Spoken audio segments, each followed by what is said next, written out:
2 years ago, I had a dream so vivid that I had to write it down the moment I woke up. I didn't understand it at the time, but I knew that it mattered. When I finally sat down with it, I realized that it was showing me something pretty uncomfortable. That the misogyny I had been blaming on the world was in part my own. You know, I was participating in it myself.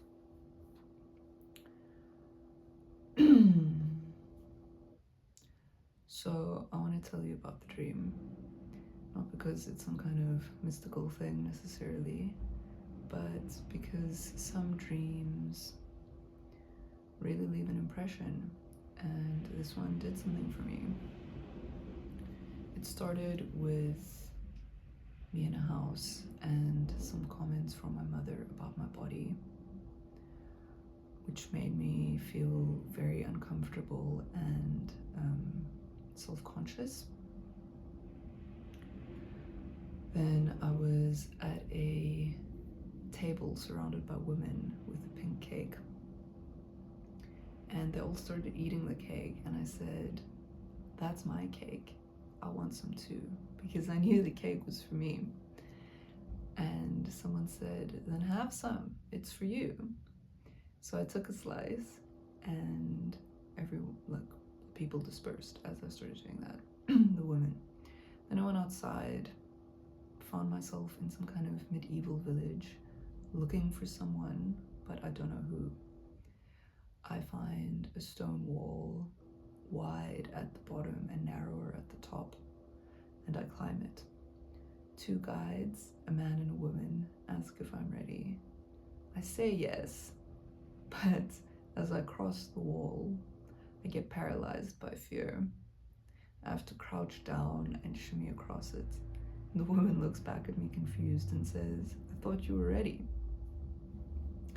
And I think I replied, "I thought I was too." So here's the thing, right? I always describe unconscious beliefs as walls. And here it was, literally a giant wall that I was straddling. I was on top of it and still bound by it. I could see it clearly and it still trapped me. But I mean, of course, at this point, I didn't realize what the wall was. I just saw it as a wall. So the wall leads to a stadium, and there's some kind of wedding happening or about to happen.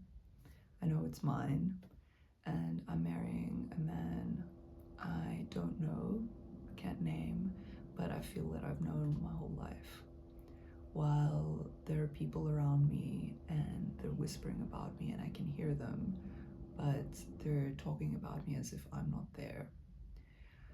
At some stage, I panic during the situation and I try to escape. And at this point, I'm in like the center of the stadium, surrounded by a massive crowd. There is so much noise and so many voices and stuff, and I remember it being hot, you know, like glaring light hot. Yeah, so I freak out, I panic, I try to escape out the side, and I end up hanging off a cliff, and the man rescues me. He holds me closely and takes me back. At that point, I leave that whole area, you know how dreams are, and I leave with a group of boys, and I feel like I belong with them. We go into this jungle and traverse this little narrow pathway down like a cliff face, and at this point we reach a waterfall with a beautiful pool at the bottom, with these whirlpools of yellow gunk swirling around in this pristine, crystalline pool. So we jump in the water and we swim across and climb out onto a hot, porous rock that's in the middle of this pool. And, you know, we're all kind of lying around, and at some point the boys start poking at me while I'm lying there with my eyes closed. They start poking me and prodding me and grabbing at my body and making comments and stuff. And I have to also say that the boys felt like an aspect of myself, almost as if I saw myself more as one of them.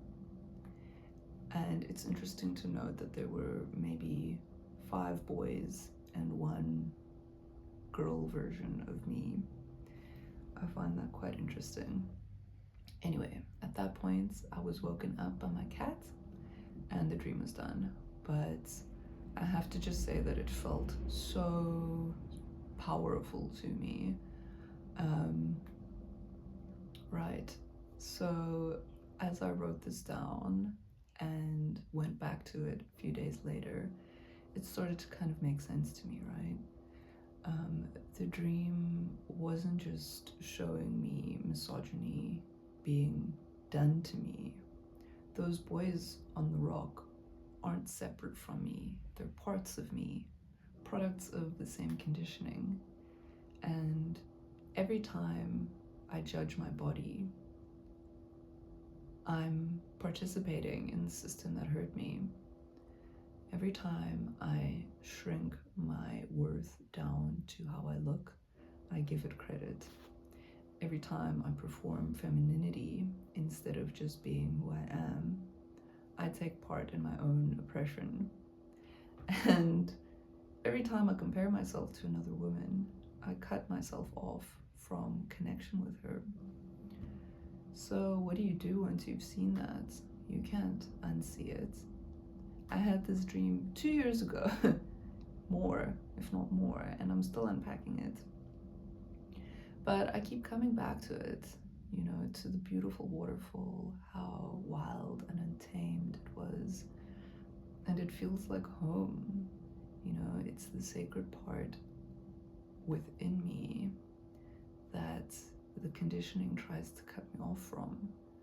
And, you know, I can only honor it by being conscious of it and recognizing that I am hurting myself when I do these things, right? When I have these thoughts and when I exhibit these behaviors.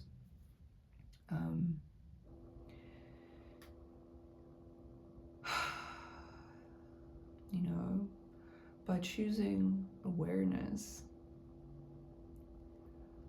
I can begin to break down that wall.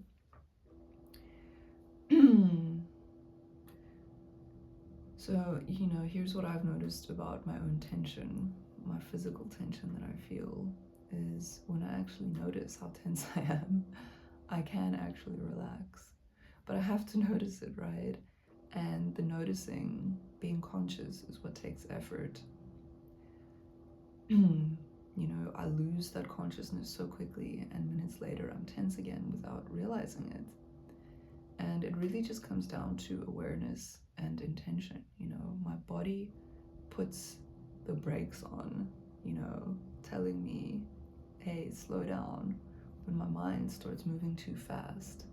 But my mind is going so fast that it doesn't want to notice, right? So I have to just keep coming back to that yoga, right? That union of mind, spirit awareness, and body, that bringing it all together and not separating the aspects of myself. And, you know, I have to be careful here because managing my tension is my responsibility, but it's also not my fault that I experience it and that I have it, you know. And there's a distinction I think is quite important because it is bigger than just me.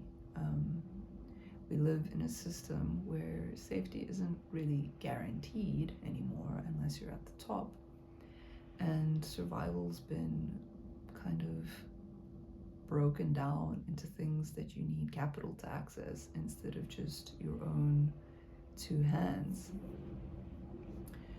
You know, and that kind of system, it ties your worth to how well you're able to succeed in a system that is actually there to disempower you, you know, and keep you kind of trapped in that struggle.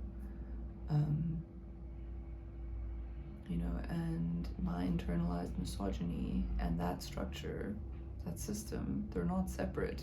They're kind of part of the same thing. So, you know, that's why it's so important for me to take ownership of what I'm dealing with, you know, and turn it into something that is my own intention and not an unconscious byproduct of a system that I don't agree with, that is extractive and exploitative, and that is actually just harmful to me. You know, so being aware of that and working again with my own intention, it feels powerful because it is, you know. The personal shift is the thing that has to happen before any bigger change can come. We all have to kind of recognize how we're sabotaging ourselves so that we can stop doing it and actually just work with ourselves in ways that feel aligned and productive and healthy, you know? So I don't have this all figured out. There's always some other layer, it feels like, to uncover. But I'm here for it, you know? It's the kind of curiosity that really frees me. Not everything is a problem that has to be solved, you know? Sometimes I can just witness something and choose how I want to participate in it. So that's what this dream gave me.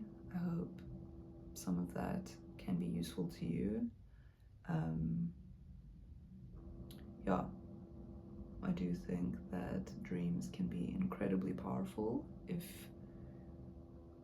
they come at the right time and if you are able to pay attention to them.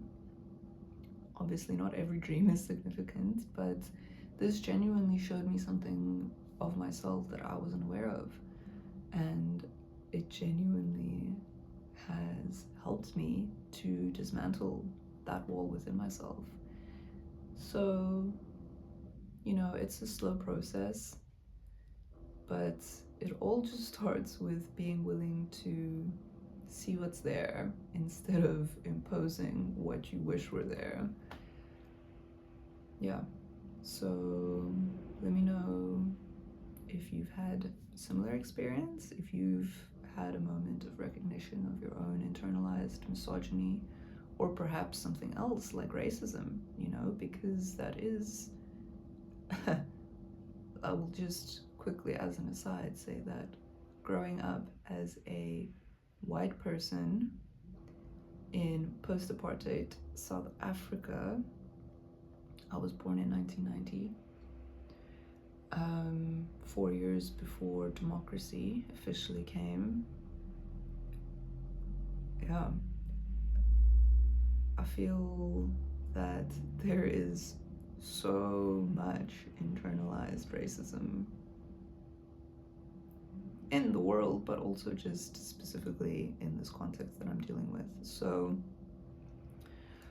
just another thing that I feel like I need to be super aware of, and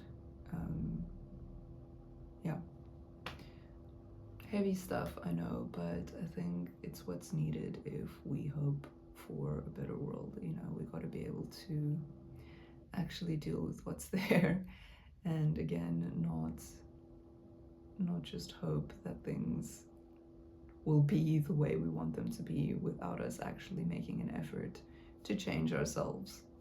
So yeah, let me know how you're doing, if this helps you at all, if you've got your own, as I said, experiences or something, a similar realization that you've had to have. Let me know. I'm here for it, and